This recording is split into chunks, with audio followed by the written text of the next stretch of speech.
अपने प्रिय पुत्र मोहम्मद की मृत्यु के सदमे को गयासुद्दीन बलवन बर्दाश्त नहीं कर पाया, लेकिन मृत्यु से पहले उसने अपने दूसरे पुत्र बुगरा खां को बंगाल से वापस बुलाया और उसे अपना उत्तराधिकारी चुना।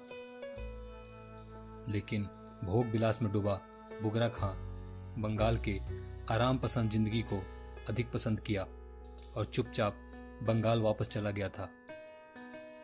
उसके बाद गयासुद्दीन बलवन ने मोहम्मद के पुत्र कै खुसरो को अपना उत्तराधिकारी चुना था। हेलो दोस्तों, स्वागत है आप सबका। दोस्तों, अगर अभी तक आपने इस चैनल को सब्सक्राइब नहीं किया है तो प्लीज सब्सक्राइब कर लें और बेल आइकन पर क्लिक करें ताकि मेरे आगे आने वाले वीडियोस के बारे में आपको पता चलता रहे। दोस्तों, गयासुद्दीन बलवन ने अपने बेटे बुगरा खां को राजा बनाने के लिए बुलावा भेजा था, लेकिन अपने भोग विलास वाले जिंदगी के आगे उसने दिल्ली सल्तनत की गद्दी को छोड़ दी। उसके बाद गयासुद्दीन बलवन ने अपने चहेते मृत पुत्र मोहम्मद के बेटे कै खुसरो को सुल्तान घोषित कर दिया। दोस्तों, गयासुद्दीन बलवन के बारे में अधिक जानकारी के लिए आप मेरा पिछला वीडियो देख सकते हैं। लेकिन बलवन की मृत्यु के बाद कै खुसरो एक षड्यंत्र में फंस गया। कोतवाल फखरुद्दीन मोहम्मद ने एक षड्यंत्र रचकर कै खुसरो को मुल्तान की सूबेदारी देकर उसे वहां भेज दिया और उसी बुगरा खां के पुत्र कैकोबाद को सुल्तान बनाया, जिस बुगरा खां ने सुल्तान बनने से मना कर दिया था और वापस बंगाल लौट गया था। दोस्तों, कैकोबाद एक बहुत ही शरीफ और भोग विलास से दूर रहने वाला व्यक्ति था, लेकिन कोतवाल फखरुद्दीन मोहम्मद के दामाद निजामुद्दीन ने एक साजिश के तहत उसे भोग विलासी बना दिया। दोस्तों, निजामुद्दीन ने उसे इस कदर भोग विलासी बना दिया कि वो हर वक्त शराब और सुंदरियों के बीच घिरा रहता था। यहां तक कि उसने महल से दूर यमुना नदी के किनारे अपना किलोखरी का महल बनवाया और वहीं रहने लगा। दोस्तों, उसने सत्ता का सारा नियंत्रण निजामुद्दीन के हाथ में सौंप दिया था। निजामुद्दीन एक मामूली अधिकारी से नायबे ममलिकात के पद हासिल कर चुका था।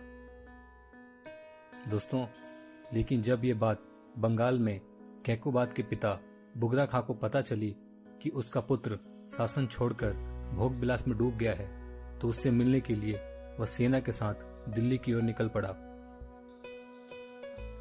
दोस्तों, कुछ इतिहासकारों के अनुसार बुगरा खां दिल्ली पर विजय पाने के लिए निकला था, तो कुछ इतिहासकारों के अनुसार वह अपने पुत्र को समझाने के लिए निकला था। दोस्तों, निजामुद्दीन ने दोनों को मिलने से रोकने की बहुत कोशिश की, लेकिन वह सफल नहीं हो पाया और दोनों की मुलाकात अयोध्या में हुई। उसने अपने पुत्र को भोग विलास के जीवन से निकलने और सत्ता को संभालने की सलाह दी। दोस्तों, कैकोबाद ने अपने पिता की बात पर तुरंत अमल किया और भोग विलास को छोड़कर शासन में जुट गया। दोस्तों, कैकोबाद निजामुद्दीन की साजिश को समझ चुका था, इसलिए उसने निजामुद्दीन को मुल्तान जाने का आदेश दिया। लेकिन जब उसने आनाकानी की तो एक दिन उसे जहर देकर मरवा दिया। दोस्तों, निजामुद्दीन की मृत्यु के बाद दिल्ली सल्तनत की शासन व्यवस्था में काफी उथल पुथल हो चुका था। दोस्तों, दिल्ली का शासन व्यवस्था दो तुर्क सरदार मलिक कच्छन और मलिक सुरखा के हाथों में चली गई थी। दोस्तों, कैकोबाद ने सामना से मलिक फिरोज खिलजी, जो कि बाद में सुल्तान जलालुद्दीन खिलजी के नाम से विख्यात हुआ, को बुलाया और उसे बुलंदशहर का राजपाल और अरीजे मुमालिक के पद पर नियुक्त किया। दोस्तों, उसने उसे शाइस्ता खां की उपाधि भी प्रदान की। दोस्तों, खिलजी को तुर्क नहीं माना जाता था, इसलिए तुर्क सरदार खिलजी को बिल्कुल पसंद नहीं कर रहे थे। इसलिए दोनों के बीच खींचातानी चल रही थी कि इसी बीच कैकोबाद को लकवा हो गया कैकुबाद को ऐसी हालत में देख तुर्क सरदारों ने उसके 3 साल के पुत्र क्यूमर्स को सुल्तान घोषित कर दिया।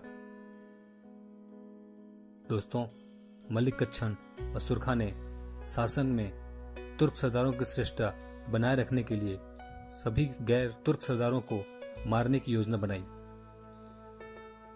इसमें सबसे पहला नाम मलिक फिरोज खिलजी या कहें जलालुद्दीन खिलजी का था। लेकिन जलालुद्दीन खिलजी इनकी योजना को समझ गया था और उसने कच्छन की हत्या कर दी। उसके बाद अपनी सेना के साथ दिल्ली पहुंच गया। यहां वह छोटे सुल्तान क्यूमर्स का रक्षक या सरे जहांदार बन गया। लेकिन मात्र 3 महीने में उसने क्यूमर्स की हत्या करवा दी और लकवा से पीड़ित कैकुबाद को चादर में लपेटकर यमुना में फेंक दिया। दोस्तों, इसी के साथ इलबारी वंश का अंत हो गया और एक नए वंश खिलजी वंश की स्थापना हुई। दोस्तों, आपको ये वीडियो कैसा लगा कमेंट बॉक्स में लिखकर जरूर बताएं और अगर आपको ये वीडियो पसंद हो तो प्लीज लाइक और शेयर करना ना भूलें। Thank you.